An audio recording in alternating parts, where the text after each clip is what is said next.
24 जनवरी को पुत्रदा एकादशी का व्रत कई माताओं ने रखा था, जिससे उनकी संतानें सुखी रहें। लेकिन एक माँ ऐसी भी थी जो व्रत रखने वाली महिलाओं से भी ज्यादा अंधविश्वासी, धर्मपरायण निकली। दो जवान बेटियों का धार्मिक अंधविश्वास के नाम पर बेरहमी से कत्ल कर देने वाली इस कुमाता का नाम पद्जा था। हादसा दिल दहला देने वाला है, जिसने भी सुना उसने सतयुग लाने वाली इस कलयुगी माँ की काली करतूत और थू थू की। लेकिन अफसोस इस बात का ज्यादा होना चाहिए कि किसी ने उस धर्म और उसके पाखंडों व ग्रंथों और अंधविश्वासों को लानत नहीं भेजी, जो इस मानसिकता और उन्माद का स्रोत और उद्गम है। पुत्रदा एकादशी व्रत के बारे में कहा यह भी जाता है कि इसे करने से घर में सुख, शांति और धन वैभव वगैरह भी रहते हैं। आंध्र प्रदेश के चित्तूर जिले के मदनपल्लवी कस्बे में रहने वाले नायडू परिवार के पास वो सब कुछ था जिसकी इच्छा हर कोई रखता है, लेकिन नहीं थी तो मानसिक शांति। हालांकि इस संपन्न परिवार का कोई भी सदस्य नशा पत्ता नहीं करता था, लेकिन यह पूरा परिवार दुनिया के सबसे घातक और खतरनाक नशे धर्म की लत में था, जिसकी खुमारी 24 जनवरी को उतरी तो देश भर में सन्नाटा खिंच गया। यह सच भी किसी हादसे से कम नहीं, बल्कि उन्हें बढ़ावा देने वाला है कि किसी शिक्षित बुद्धिजीवी या कुलीन ने यह नहीं कहा कि यह एक धार्मिक विकृति है, उल्टे इसे मानसिक विकृति कहते। सभी ने जता और बता दिया कि हल्के से ही नशे में तो वो भी हैं जो नशा हमारे पूर्वज हमें दे गए हैं, उसे हम धरोहर समझ अगली पीढ़ी को देने का दस्तूर निभा रहे हैं। क्योंकि इस प्रवृत्ति पर हमें शर्मिंदगी नहीं बल्कि गर्व है। मदन पल्लवी के इस बेटी हत्याकांड में शुक्र की बात तो लोगों का खुलेआम यह कहना रहा कि पुलिस को नायडू दंपति को वक्त देना चाहिए या मुमकिन है बेटियां जिंदा हो भी जाती। यह बात पद्मजा नायडू 24 जनवरी की रात चिल्ला चिल्लाकर पुलिस वालों से कह रही थी कि सुबह होने दो, दोनों बेटियां जिंदा हो जाएंगी, क्योंकि सुबह सतयुग आने वाला है। मदन पल्लवी के पुलिस इंस्पेक्टर एम श्रीनिवास को पुरुषोत्तम नायडू के पड़ोसी ने खबर दी थी कि उनके यहाँ से चीखने चिल्लाने की अजीब अजीब आवाजें आ रही हैं। इन पड़ोसियों ने किसी अनहोनी की आशंका जताई थी।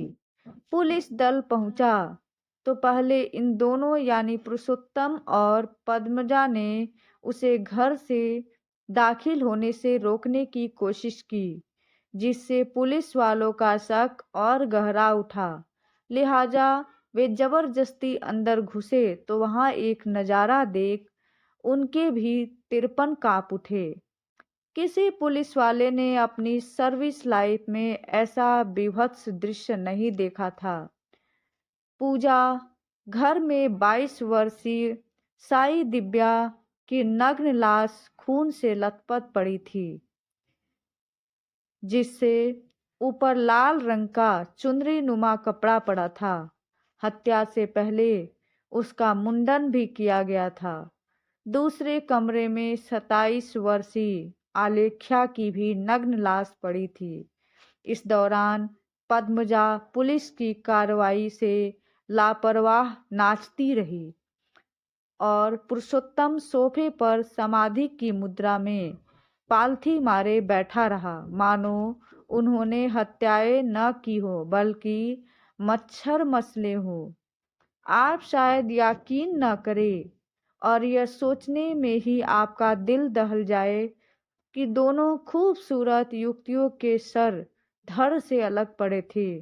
खून बह रहा था, लेकिन उनके जन्मदाता और पालनहार धर्म के नशे में झूमते, मानो बेटियों की मौत का जश्न मना रहे हों।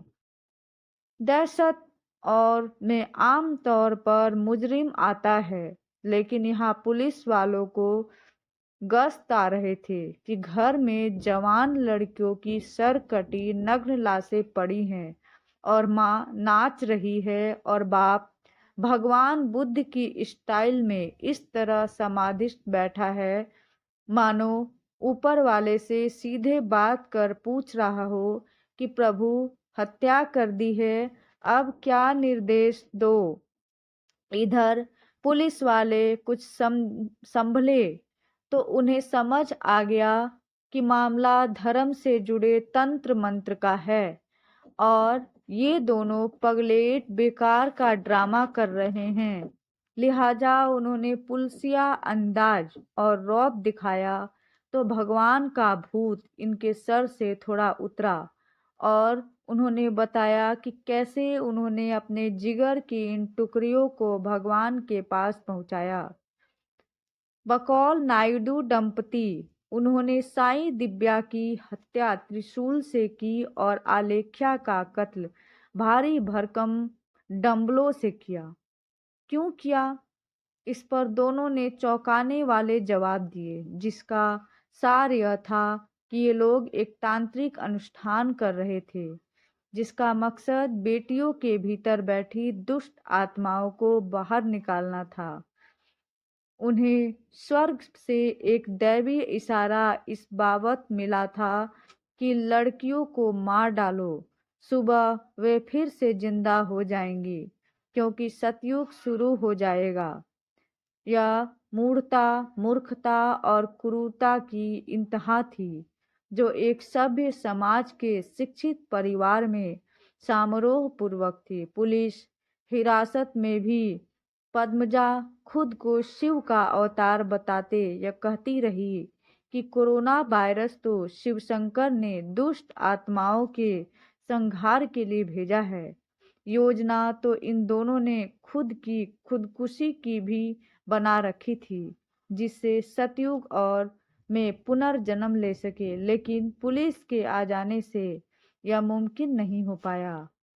बाद की पूछताछ में उजागर हुआ कि पूरा नायडू परिवार उच्च शिक्षित है। पीएचडी कर चुके बी पुरुषोत्तम नायडू मदनपल्ली के सरकारी कॉलेज में केमिस्ट्री के प्रोफेसर पद पर हैं और मास्टर डिग्री में गोल्ड मेडल हासिल करने वाली पद्मजा चित्तूर के एक कॉरपोरेट स्कूल की प्रिंसिपल हैं। इनकी बड़ी बेटी आलेख्या मास्टर डिग्री के बाद भोपाल के Indian institute of forest management से एक डिप्लोमा कोर्स कर रही थी, तो साई दिव्या AR रहमान स्कूल हैदराबाद से संगीत का कोर्स कर रही थी। इसके पहले वह BBA की डिग्री ले चुकी थी। दोनों बेटियों को भी माँ बाप अंधविश्वास की खाई में ढकेल चुके थे, जिसका अंदाजा साई दिव्या की हादसे से 4 दिन पहले सोशल मीडिया पर डाली यह पोस्ट से कि शिव आ रहे हैं, काम पूरा हुआ। अब हादसे से ज्यादा हैरानी से सवाल यह उठा कि क्या पढ़े लिखे लोग भी इतने अंधविश्वासी होते हैं, और अगर होते भी हैं तो ऐसे शिक्षा के माने क्या। उजागर यह भी हुआ कि यह पूरा परिवार विकट या धार्मिक घनघोर अंधविश्वासी था। ये लोग शिरडी वाले साईं बाबा, ओशो यानी रजनीश और एक और नामी बाबा मेहर के भक्त थे। घर में नियमित पूजा पाठ, आरती, भजन हुआ करते थे और इनकी गतिविधियां भी रहस्यमयी थी। कोरोना काल में दोनों बेटियां घर आ गई थी। इसके बाद धार्मिक ढोंग पाखंडों की तादाद और बढ़ गई और अक्सर नायडू परिवार धार्मिक स्थलों की यात्रा करता रहता था। पढ़े लिखे लोग क्यों इतने अंधविश्वासी होते हैं? जितना कि नायडू परिवार था। यह सवाल पूछने वाले शिक्षित लोग एक दफा ईमानदारी से यह सवाल खुद से पूछे तो जवाब उन्हें मिल जाएगा कि वे भी इसके अपवाद नहीं हैं। धार्मिक पाखंडों पर कॉपीराइट उन लोगों के ही नहीं है जो गरीब, दलित या आदिवासी हैं, बल्कि इन मामलों में दोनों तबलों में कोई अंतर नहीं है। फर्क इतना है कि छोटा तबका बड़े नामी बाबाओं को अफोर्ड नहीं कर पाता, इसलिए अपनी हैसियत के मुताबिक उसने अपने छोटे छोटे तांत्रिक बाबा, ओझा और गुनिया पैदा कर रखे हैं जो इन्हें बताते रहते हैं कि वशीकरण कैसे करना है, घरेलू कलह से छुटकारा पाने के कौन से टोटके करने हैं, गड़ा धन निकालने अमावस्या के दिन कितने मुर्गों की बलि दी जाती है, वगैरह वगैरह। पैसे वालों के आलीशान मकानों, फ्लैट्स और बंगलों में ये ढोंग पाखंड पूरी शिद्दत और बराबरी से होते हैं। 10 में से 9 घरों में न किसी ब्रांडेड बाबा, गुरु, संत, कथित महात्मा, मुनि या शंकराचार्य की फूल मालाओं से सुसज्जित तस्वीर टंगी रहती है। पूजा घरों में सुबह शाम पूजा आरती, खास दिनों के खास गोपनीय अनुष्ठान भी होते हैं। ये कुलीन अभिजात्य लोग भी गंवारों की तरह दैवी चमत्कारों में पूरा भरोसा रखते हैं, इसकी कीमत भी अदा करते हैं, यानी मानसिक स्तर पर किसी में कोई फर्क नहीं है।